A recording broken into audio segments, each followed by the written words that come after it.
Bonjour, bienvenue dans Solidarité, le magazine des initiatives solidaires. Nous sommes à la Maison de la Justice et du Droit de Saint-Jean-de-Maurienne aujourd'hui. Ils sont des milliers partout en France à contribuer à une société plus apaisée. Les conciliateurs de justice sont tous bénévoles et ils travaillent à régler des conflits à l'amiable entre particuliers. Nous allons rencontrer le conciliateur de justice de Saint-Jean-de-Maurienne, mais avant, on regarde le 60 secondes pour comprendre.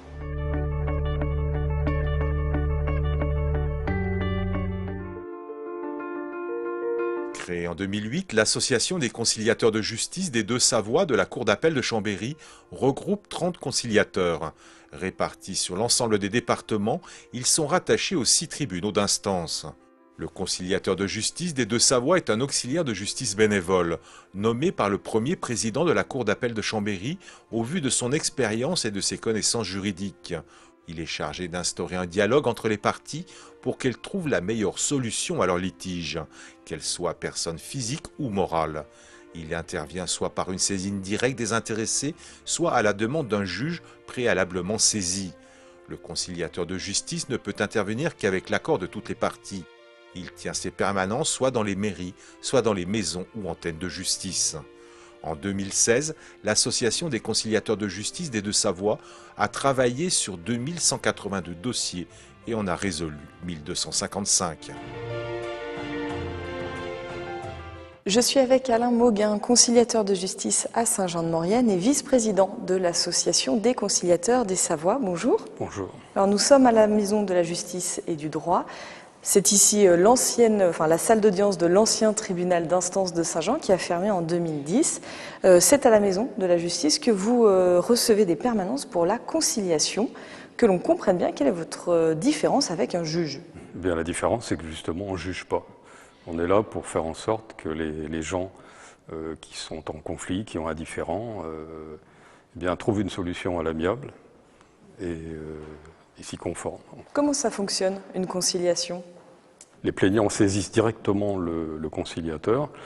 Donc on reçoit le plaignant et qui nous explique le problème qu'il a avec son voisin ou avec, ça peut être avec un artisan sur une malfaçon, ça peut être tout autre problème, relativement réduit quand même, on ne traite pas de gros problèmes. Quand une des deux parties va voir le conciliateur pour entamer la démarche, est-ce que c'est en partie gagné ?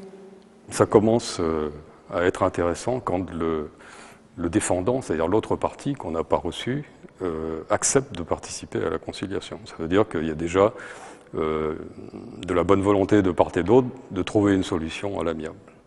Votre rôle à vous, dans ces discussions ? Notre rôle, c'est de faire en sorte que, d'abord, que le contact soit renoué, c'est-à-dire qu'ils recommencent à communiquer, parce que bien souvent, ça fait des mois, quelquefois même des années qu'ils ne communiquent plus, qu'ils sont en conflit. Et le fait qu'ils acceptent tous les deux d'être reçus par le conciliateur et de se trouver en présence, donc ensemble pour discuter du sujet, c'est déjà un pas vers la résolution du problème. Et vous me disiez avant cette interview que vous ne parlez pas de droit. Non, le droit n'intervient pas en fait. On fait en sorte que les gens qui sont en conflit trouvent une solution à l'amiable qui soit satisfaisante pour les deux parties. La loi change, la loi de modernisation de la justice de fin 2016 renforce le rôle des conciliateurs. Je vous propose de regarder ce reportage signé Guillaume Lesquer, puisqu'une séance de formation a été organisée il y a quelques semaines en Savoie à ce sujet. On regarde le reportage et on se retrouve juste après.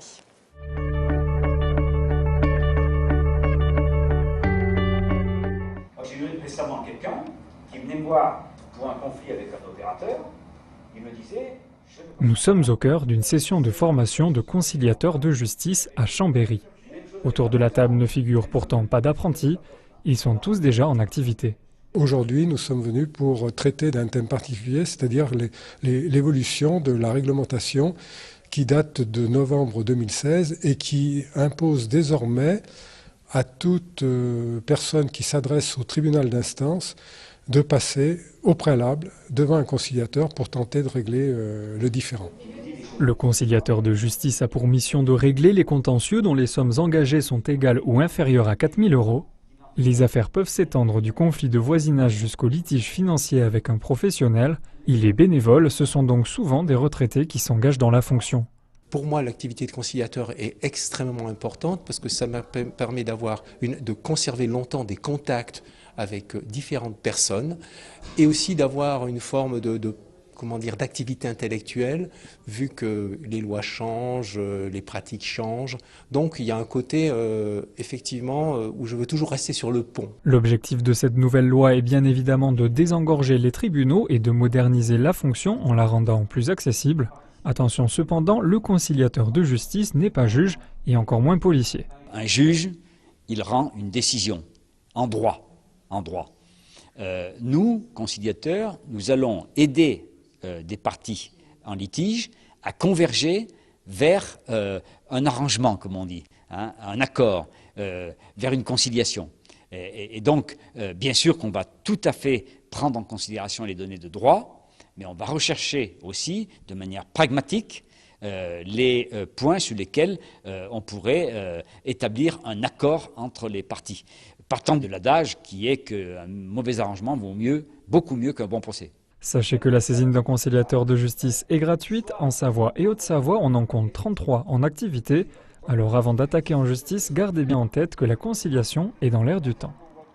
Le juge de proximité a disparu, il reste le juge d'instance et le juge de grande instance. Mais il y a toujours besoin de régler ces conflits de proximité. Il y a besoin de ça dans notre société aujourd'hui. Oui, mais il y a toujours eu cette fonction, parce que même les juges faisaient de la conciliation, enfin ils en font toujours.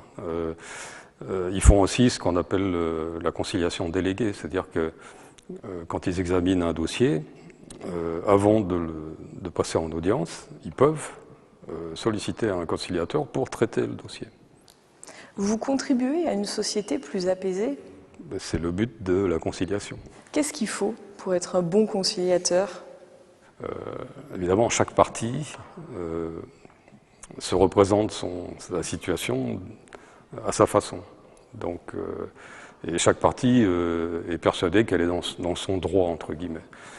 Donc l'analyse de la situation, justement, ça consiste à faire parler les gens et puis surtout à trouver les points sur lesquels ils sont d'accord. Parce que au cours de la conversation, au cours des échanges, on essaye justement de s'appuyer sur des points sur lesquels ils sont d'accord et sur lesquels on pourra être en mesure de bâtir justement un constat d'accord. Vous avez un bon regard, un bon regard sur les relations humaines qui ne sont pas toujours simples. Non, c'est pas toujours simple. Oui, il faut l'avoir, quoi. En fait, je pense que une des qualités qu'il faut pour être conciliateur, c'est ça. C'est pas forcément d'être fort en droit, c'est surtout de savoir écouter et savoir analyser les situations. 30 à 40% de taux de réussite sur une conciliation. Qu'est-ce qui se passe pour les autres? Quand il n'y a pas de conciliation, il y a un constat d'échec. C'est-à-dire que maintenant, d'ailleurs, avec la nouvelle législation, on rédige un constat d'échec. Et avec ce constat d'échec, donc qui est signé des deux parties, eh bien chaque partie peut retourner donc vers le tribunal pour que l'affaire soit jugée. Vous ne pouvez pas contraindre à la conciliation? Non. Non, la conciliation, justement, l'un des intérêts, c'est sans contrainte. Il faut absolument que les gens soient libres. En fait, les gens discutent et trouvent une solution qui soit satisfaisante pour chacun. En fait, ce qu'on essaye de faire aussi dans la réunion de conciliation, au cours de la discussion, c'est de faire en sorte que les gens pensent d'abord à leur intérêt, avant de parler du droit. C'est pour ça que le droit, il est toujours sous-jacent quand même. Mais quand on parle de leur intérêt aux gens, ça leur parle beaucoup plus, c'est beaucoup plus présent, enfin c'est plus concret. Et bien souvent, on arrive à trouver un accord sur la défense des intérêts de chacun, en fait. Ça veut dire qu'une partie peut avoir le droit avec elle, oui. Mais avec la conciliation, elle va y renoncer. Oui, ça peut arriver qu'on renonce à un droit, mais qui est compensé par autre chose qui est donnée par l'autre partie. En fait, on arrive à un constat d'accord, à une conciliation qui est en fait un contrat entre deux parties. Alors, il faut évidemment que le conciliateur veille à ce que ce soit un contrat équitable, hein, qui n'est donc pas une partie qui tire toute la couverture à soi, quoi. C'est facile de rester impartial? Oui. Avec l'expérience, on reste impartial. Et puis, on n'est pas directement impliqué, c'est tout l'intérêt. Le conciliateur, il n'est pas impliqué dans l'histoire. Hein, c'est vraiment une histoire entre deux personnes. Parce que parfois, vous pouvez peut-être penser qu'une partie a plus raison que l'autre. Oui, mais raison, ça veut dire quoi? C'est pas évident. Hein. Donc, puis on reste sur le matériel aussi. On essaye de rester sur le sujet, en fait. Vous êtes tous bénévoles. Tous bénévoles, c'est oui. important à dire. Vous, qu'est-ce qui vous a incité à prendre cette mission-là? Bien, j'avais un collègue qui était conciliateur déjà, et puis qui m'a dit que ça pourrait être une activité qui pourrait me convenir. Donc, quand je suis arrivé en retraite, même quelques années après d'ailleurs, donc j'ai présenté ma candidature. On est content de soi quand on a obtenu une conciliation, quand la conciliation a fonctionné? C'est toujours satisfaisant de pouvoir réconcilier deux personnes, c'est sûr. Hein, oui. Ça marche tout le temps? Non, ça ne marche pas tout le temps. Non, je vous dis, la réussite, c'est... Bon, les constats d'accord écrits, c'est entre 30 et 40%. Quoi. Et puis, bon, socialement, c'est quand même c'est très intéressant parce qu'on on touche des cas qui sont quelquefois quand même très limites. Quoi. Je veux dire, il y a des gens qui sont vraiment en détresse quelquefois. Et bon, si on peut les aider, c'est toujours intéressant. Merci beaucoup, Alain Mauguin, d'avoir répondu à mes questions. Merci.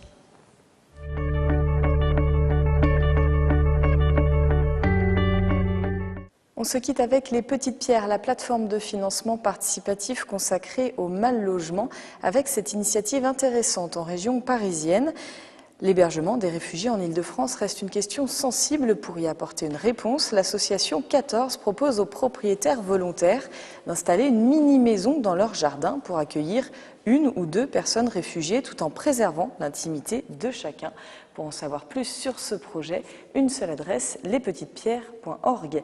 Et puis une autre adresse à noter, c'est bien sûr solidarité@8montblanc.fr. Nous nous ferons un plaisir de venir vous rendre une petite visite. En attendant, on se retrouve dans 2 semaines pour un nouveau magazine, même heure, même jour.